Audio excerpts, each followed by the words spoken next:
Hey guys, welcome back to Fourth Wall Reactions. Today, it's time for more Black Sails. It is the season 3 finale. I think I'm ready. I don't know. Last episode, Vane was executed. I really was not expecting that. I think that Blackbeard is going to have a huge problem with that. They look like they're getting ready for a big showdown on the island, not Nassau, the other island. I don't think I need to take you through all the stuff that's led up to this episode. You all have seen it, you know, and you know what's about to come. I do not, so check this out. Is that what we are now? Friends. She agreed it was best for all for its whereabouts to remain unknown, provided that you were among the circle that knew of it. You they trust above any of us. Not to betray. For money. It wasn't lost on Iris. Now that you've been fetched, much to do.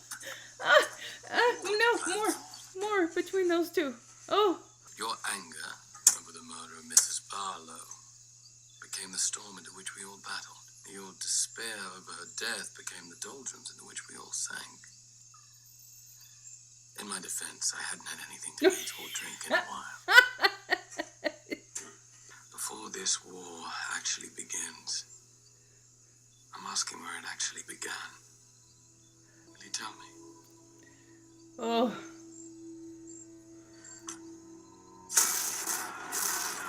No. Oh. Man.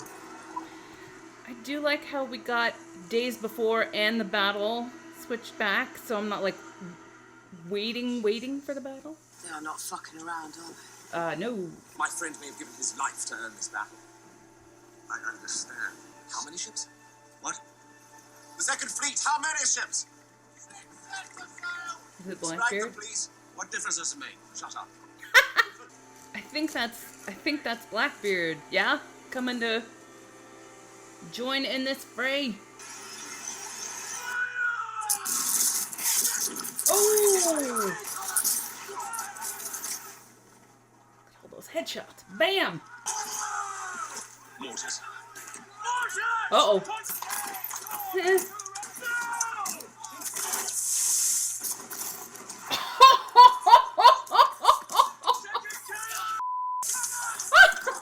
No.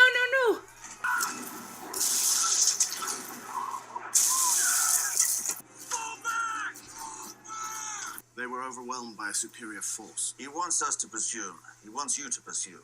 Am I to believe he sacrificed over 50 of his men just to entice us to chase him? He's quite capable of what you suggest, and more. They'd never listen to these pirates and the people who know what he would do. They're so arrogant about it. Looks terrible. I did what I did. I know how it seems to the street to you, but please understand. Seems as though a very difficult thing was done. You have enemies here. Then let them be my enemies as well. Damn. Any and all of them. And let them come. He is all in. Yes! I thought so. Like I'm looking for Flint, not you. Where is he? He's currently being pummeled by half the British Navy, just beyond the horizon. Yes. Charles is dead. Oh, they didn't know for sure. The governor in Nassau hung him in the square. Oh. On the island I helped to build. He thought he could do that, face no consequences. He failed to account for me. British law sentenced him. I think you and I both know who it was that fashioned that noose. It's no he. I look forward to seeing Miss Guthrie again and settling Charles's account with her. Once it had been applied to Thomas. He's telling Once him. our relationship had been exposed. He's telling him everything. Defiled. There were times that I was persuaded to sue for peace since then. You don't need to say anything. You asked me where it began, and I felt that you were entitled to an answer. It would seem that those closest to you meet their end, not just during the relationship, but because of it. There may be no one closer to you in the world right now than I, which is why I find myself unnerved by the thought that when this pattern applies itself to you and I, that I will be the end of you. Is that so? I chose Mr. Dobbs. Oh. You chose Dobbs? Oh. Well. Why the fuck would you do that? I don't believe he feels resentment. I believe he feels shame for having disappointed me. It's a big gamble. You killed me, yet instead you surrendered. Ah! I'm ready to see it end. And I can help you end it. Show me that you truly intend to leave, Captain Flint. But I'd like to be quite certain your intentions are true.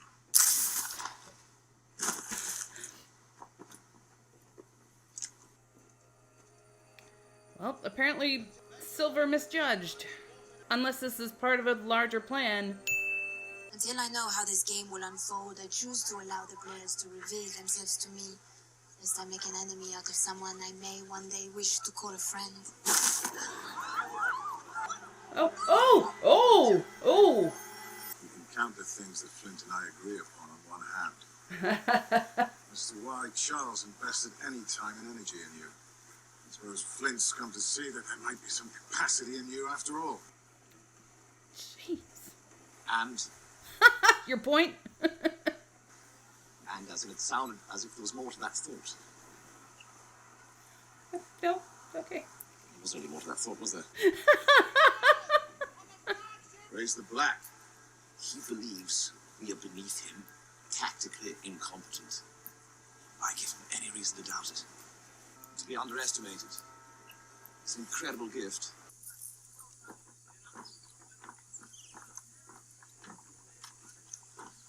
Hi. Your mother. Did she resist your being here? I believe she wanted to. She let me go because she knows that if we survive this battle today, she will likely need to step aside and make room for someone better suited to do what must be done. But as far as successes go, your mother could do far worse.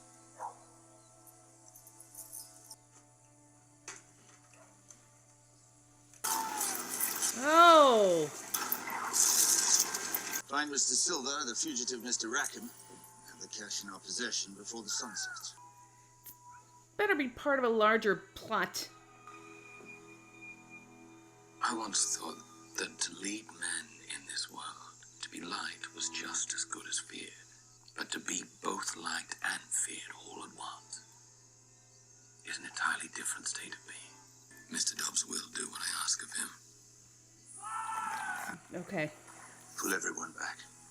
Sir? Pull him back now! He will lead Captain Horner Gold. Okay, good! Thank God. Woo! Ho! Woo! Oh. Really hating Hornigold almost as much as I hated Dufresne now. Oh! Ow.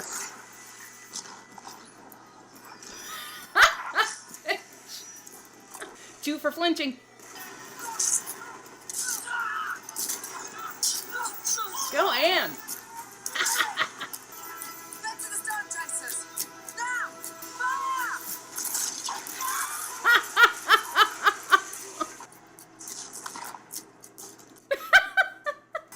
Water. Ooh, get Hornigold. Oh, go faster. Oh, you're gonna have to shoot the horse. Okay. Didn't shoot the horse. Are ye gone? Nope, not yet.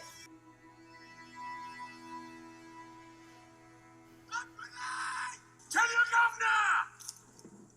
You tell him I'm coming! What?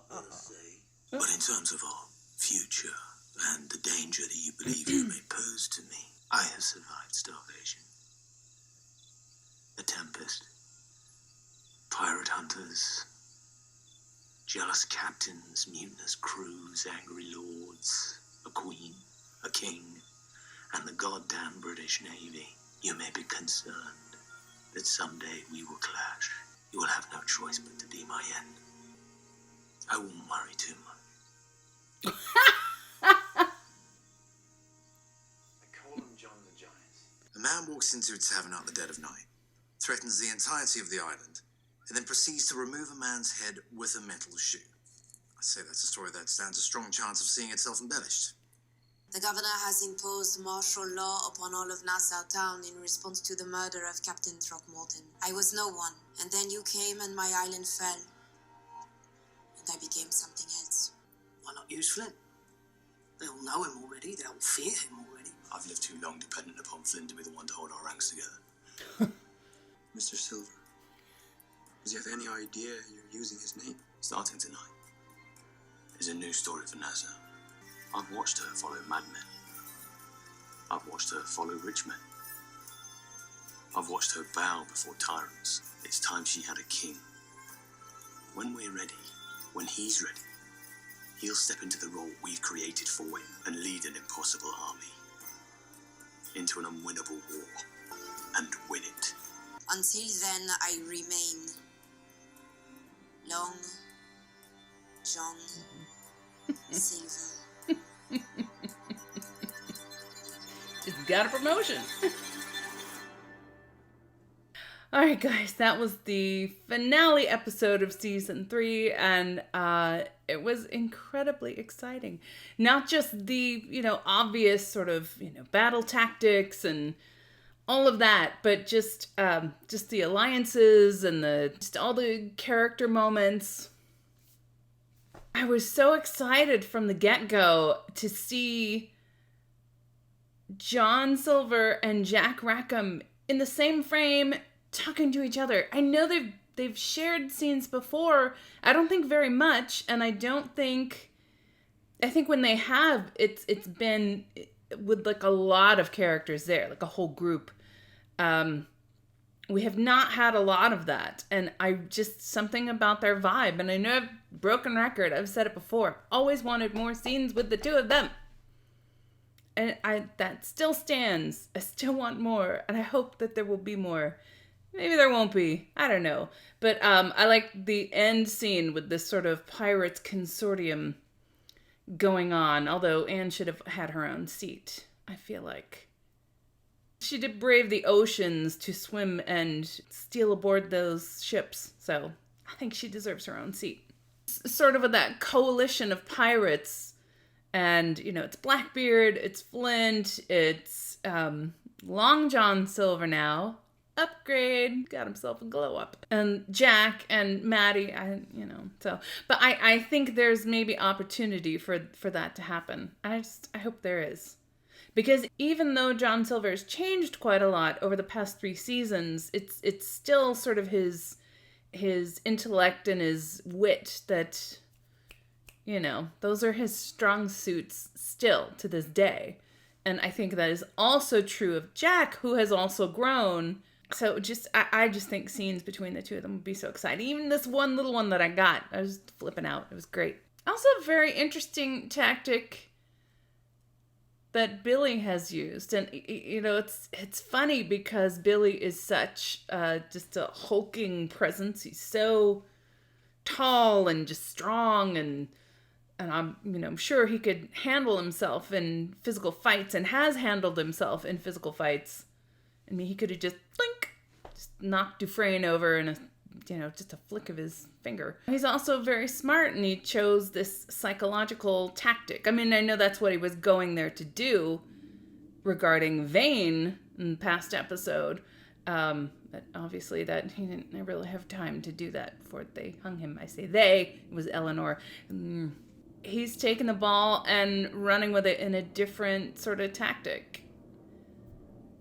And I mean, that episode, that incident with Silver and Dufresne, that would be talked about and embellished on its own as the story, went from ear to ear and tavern to tavern. So, we'll see how that tactic plays out. I continue to love the scenes with Flint and Silver. I think I was really surprised that Flint told his story. I knew they were getting closer and trusting each other. I was surprised that he trusted him with all of it. I expected maybe a watered down version of it. But I mean, he went all in. Flint went all in and said, this is what happened. It's fascinating that Silver took it so well. And I know he took issue with sort of this pattern that he spoke about, but we'll get there. I feel like rather than waiting to fully 100% trust Silver with the information, telling him the information was a step to getting to trust. And I think that Flint really needed to tell him that. He needed to tell somebody, because all the people who really know him or knew what happened, they've, as he pointed out, they're gone. They've died. I don't even think Gates knew this much, because he had figured out some of the stuff about, the infamous Mrs. Barlow. But I don't think he knew any of that about Flint's past. So Silver is part of a rarefied group. Now, he's not wrong when he points out that all these people who get really close to Flint have ended up dead. That is true. I don't know that that's so much about Flint personally. It's just about sort of the objectives and the goals and everything that Flint had wanted to accomplish. They're playing a dangerous game. They always had been. So I think it's less about like this personal thing about Flint where everyone who gets close to him dies, like a curse. It's just the endeavor that he's involved with, I think. But it does have a point. I mean, he's not wrong. And just talking about trust, I too was very shocked that Silver would choose Dobbs? The guy, I mean, I knew who they were talking about. And he played his part very well, because he had me doubting. I was like, I think I said it right off the bat, like, unless it's part of a larger plan. So I'm really glad that I was right about that, because I think it would have been too obvious. And not that Silver couldn't have been wrong. I mean, I think it would have been interesting if he had sort of developed and come to this point where he thought that he, knew people so well and knew what they were going to do and what they needed from him. And then to have it not play out like that. But I'm so glad that it did. And that look on Dobbs' face, he didn't even have to do anything or say anything. Hornigold was just like, oh man, this is not good. Just retreat. Hornigold, I had kind of understood. I never hated him as much as Dufresne. Dufresne just had this sort of like surly, kind of just the attitude about him. But I had grown to really dislike Hornigold for all the things that he was doing. So I can't say is that I'm too sad that he's gone. It's so weird. I think I said it in the commentary for last episode. They have us rooting for the pirates, and the pirates are the ones who are, they're in the wrong, technically, the law. But I think they do a great job of showing the members of the British forces being so arrogant and so, they're pirates. They're not going to do this. And they never, ever heed the warning. Eleanor gives warnings and Max gave warnings. So you kind of rejoice when they get their comeuppance. You should have listened to them. And I always feel a little bad for the nameless soldiers, British soldiers that are there. They're probably just doing their job. They don't know. But the ones that we have already been introduced to and who have had scenes and displayed their, superior arrogance, it's kind of satisfying to see them being taken down a little bit. Right at the beginning, on the standoff at the beach, I was thinking, Flint has been in these soldiers' positions before. He'd gone through all that training, so he was very familiar with the tactics that they were going to deploy. And so I think that was a great advantage, not just in defending their positions, but in mounting an offense. I like that sort of he could anticipate what they were going to do.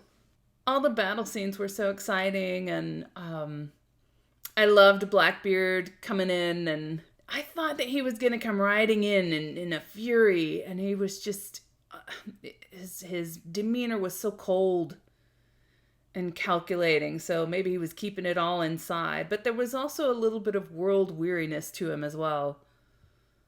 Like, the hope that he had to have Vane as a successor, it had just been taken away. And actually in the beginning got a little misty. It wasn't really for Vane's sake, but it was seeing Jack digest the news. I mean, I think that Jack had figured that he was dead or was going to be dead soon. But I think to have that confirmation just was a real gut punch. And because I love Jack so much, I really felt that. I was like, oh, because I personally didn't shed any tears over Vane. I will miss Vane's presence. I thought he did a great job, like I said, but seeing Jack have to process that news was like, oh, because he really did love him. Now I'm getting misty thinking about Jack. So I was right about Eleanor. I was right about her being the one to have made those decisions. And I have to say, it's either Eleanor is the best liar around or the actress is one of the best actresses around, because I really did believe, like, she said, well, let's check with the governor and this and that. But then I started doubting it, like, but he is so out of it. How could he be issuing any of this stuff? And yeah, it's confirmed. Of course it was he. And Max knew too. I think that she could kind of see through the Eleanor charade because she knew her so well. I was glad to have that confirmed, because I was like, really? Is he really? But as it turns out, he was fine with it. Okay. The darkness of Woodes Rogers, who is looking really rough, looking more piratey than some of the pirates. I think I will do some sort of season 3 review, but I think it really worked well last time to do a review of season 2 at the start of season 3. So I think I may do the same thing. But I will just say now that I really did love the inclusion and the introduction of Woodes Rogers in this season. And I think I got enough information about him to pique my curiosity. And they're really good with that. So it's like season 1 Flint, where I was like, I don't know, how do I feel about Flint? And then they revealed more in season 2. So I'm hoping that since Woodes Rogers has survived his confrontation with Charles Vane, and apparently will be around, I think, for the next season, yeah? Can't imagine why he wouldn't. I hope to have a similar thing with him next season, in that they reveal more about him. I think that's all I have for now. I'm going to go off. I'm going to have a little think about the season in general. I'll come back before I start season 4. But yeah, I really enjoyed this finale. The season 2 finale was so personal to Flint. I mean, it was on a large scale, but like the apex of it was just so personal to Flint, and it was a conclusion of the first and second seasons, building towards pardons and all that stuff. This season finale, I think, hit a lot of different notes. It didn't hit just Flint. It obviously hit Vane, but I just like how it brought everybody together, and that at the beginning of the season, they were all kind of in different areas and different places, and, had different roles in their original consortium. And now this event has sort of brought them all together at the same table, literally. So I really enjoyed it. Yay. All right, guys, that's really it for now. I keep saying that's it, and then I just keep talking. So I'm going to wrap it up, I promise. Really love the episode. Thank you so much for watching it with me. If you enjoyed the reaction, please feel free to give it a like, a share, and a subscribe. Full reactions are on Patreon, and be sure to join me for the start of season 4. The final season. I don't like that. All right. Thanks for watching. Bye.